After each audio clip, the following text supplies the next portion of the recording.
sida aad arkayseen maanta waxaa dhacay kulankii ugu horeeyay oo dhex maray madaxweynaha dawladda Puntland intii la doortay iyo guddiga wadada Ceel Daahir shirkaasna wuxuu ku saabsanaa guud ahaan xog waraysi guddigu inuu fursad u helo madaxweynaha ay uga waramaan wadada Ceel Daahir Ceergaabo sidii markii hore ay ku bilaabatay hadda meesha ay marayso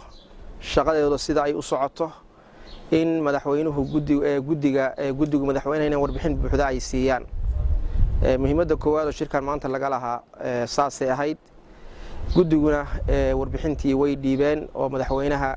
waxay uga warameen wadada shaqadeedu siday u socoto dhaqaalaha wadada soo galay ilaa iyo hadda iyo meesha wax marayaan ayay uga warameen maamul ahaan wadada sida loo maamulo ayay guddigu uga warameen madaxweynaha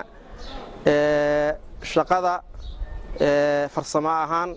siday u socoto iyo injineerada wada iyo aqoonta lagu wado ayay guddigu madaxweynaha uga warameen runtii warbixin dhammaystiran oo madaxweynuhu 100% uu ku qancay ayay guddigu madaxweynaha u gudbiyeen dhinaca kale xagga dhaqaalaha oo kale guddigu waxay sheegeen ilaa iyo hadda taqriiban lacag 6 milyan iyo 600 oo kun ah in ay soo gashay guddiga marka laga soo bilaabo 2016 ee 2015 markii bilaabatay lacagta wadada loo ururinayo ilaa lacag 2 milyan iyo 500 kun inay ku jidho asad ama qalab runtii Puntland iyo Soomaaliya dhanbaba hanti u noqon doona oo wadooyinka oo dhan wadooyin badan laga shaqeyn karo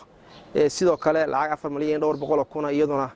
kharashaadkii baxay inay ahayd waxay u warameen oo ay guddigu u sheegeen madaxweynaha sida la og yahay wadada hadda waxay maraysaa baran way dhaaftay 114 kilomitir ayaa caratuurkii uu dhameystiran yahay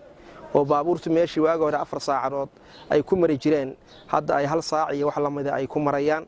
guud ahaan runtii fadhi waxaan oran karaa wuxuu ahaa naajixa madaxweynuhuna ilaahay khayr ha siiyo 100% ayuu soo dhaweeyay guddiga warbixintoodiina uu soo dhaweeyay